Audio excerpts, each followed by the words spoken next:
provided I'm not too short for this. I'd rather be here provided I'm not too short, and I think that this book is going to be in my line of sight. Well, thanks, Henry. That was a lovely, gracious introduction. Thanks to everybody at AEI who has made this book possible. And thanks as well to Michael Carvin and Rick Pildes. These are two incredibly eminent men who have busy schedules and for whom I have the deepest intellectual admiration, and they've made time to come here. So I feel very indebted. Well, what a terrific time to be talking about minority voting rights. Not only do we have an enormously important Supreme Court decision on the constitutionality of the most radical provision in the 1965 Voting Rights Act, sure to be announced by the end of this month, but more importantly, the election of Barack Obama marked the close of an era and the welcome beginning of a new one. Whatever one thinks of his politics, his stunning success with 43% of the white vote and record high turnout by minority voters is a historic turning point. Integration was the aim of the civil rights movement in the 1950s, much of the 1960s, and by the ultimate test, American politics is now integrated. Blacks have been a major political force for decades, and now an African-American man has reached the highest peak. When the 1965 Voting Rights Act was passed, it was inconceivable that Americans would elect a black president just 4 decades later. I am old enough to remember the sit-ins in the winter of 1960 and 61. I picketed Woolworths as a Harvard graduate student in those days. The transformation in the status of blacks and the state of race relations that I have witnessed in my own lifetime is unparalleled in the history of any other nation. The passage of the Voting Rights Act marked the death knell of the Jim Crow South. It was one of the great moments in the history of American democracy. Thank you. And actually, if there was a glass of water around, I'd love to have it. I've got a scratchy voice. The Voting Rights Act is the crown jewel of federal civil rights law.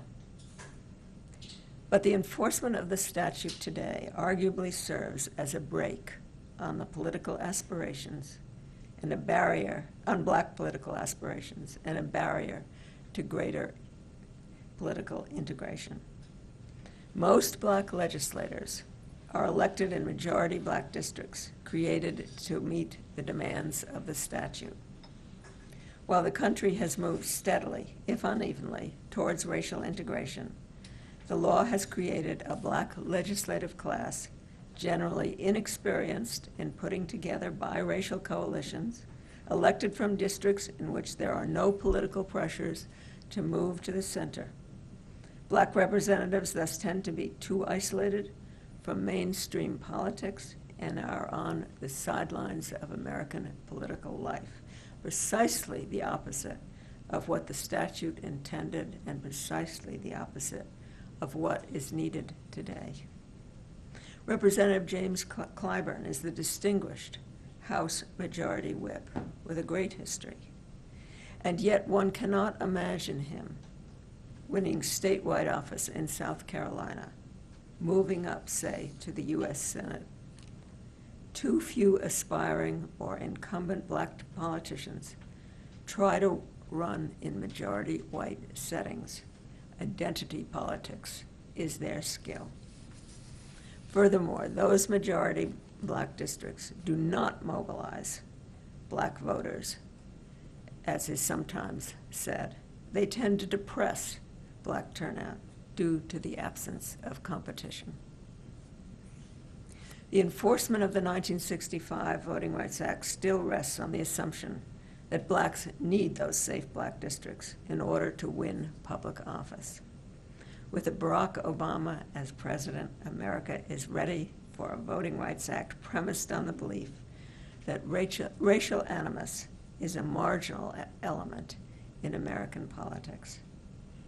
Moreover, the voting rights problems that are now of greatest concern bear no relationship to those that plagued the South in 1965. We have entered a new era which calls for new law. As Henry Elson said, minority voting rights is not a new topic for me. 22 years ago, I wrote a book called Whose Votes Count? Affirmative Action, Minority Voting Rights, published by Harvard University Press. In subsequent years, as he said, I continued on to write on race, but I set aside the whole question of minority voting rights.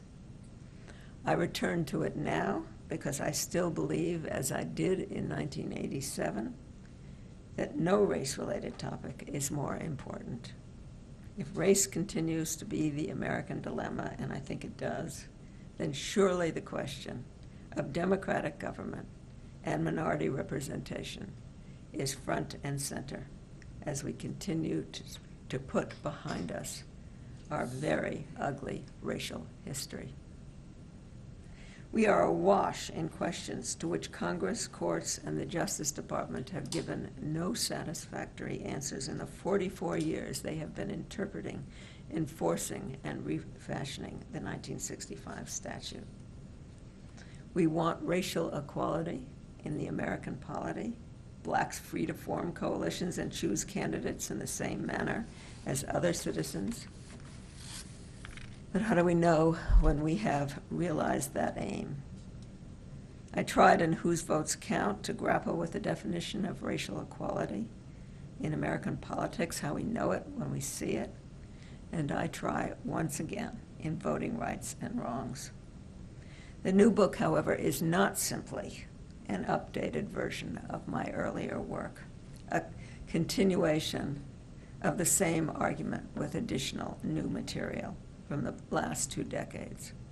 Yes, there is continuity, but they also differ, the two works, in important respects. My thinking has changed over time. In Whose Votes Count, I did not argue, as many charged, that ballots in black hands, simple enfranchisement, would have sufficed to create true political equality. While the framers of the 1965 Act had expected Southern resistance to enfranchisement, imaginative new ways to keep blacks from the polls, they had not anticipated that states like Mississippi would attempt to keep blacks out of elected office by changing the rules of the political game. I understood then, and I believe more firmly today, that only overwhelming federal power would have destroyed the Jim Crow South. More federal power than was contemplated in the original 1965 Act was needed. Some states in the South were clearly determined to maintain the racial caste system in which whites were entitled to govern. It was not possible to turn a blind eye to racist maneuvers to maintain white supremacy. And in 1969, the Supreme Court expanded the definition of discriminatory voting practices to include devices like county-wide voting that diluted the impact of the black vote. It was the first great turning point in a radical refashioning of the statute, but the decision had been forced upon the court by Southern racists, as I fully acknowledged in Whose Votes Count. Section 5 of the statute requires racially suspect jurisdictions, they're identified by a statistical trigger, to submit all changes in their method of election to the Justice Department or the seldom used D.C. District Court, to submit them for pre-clearance, that is, for pre-approval before they go into effect.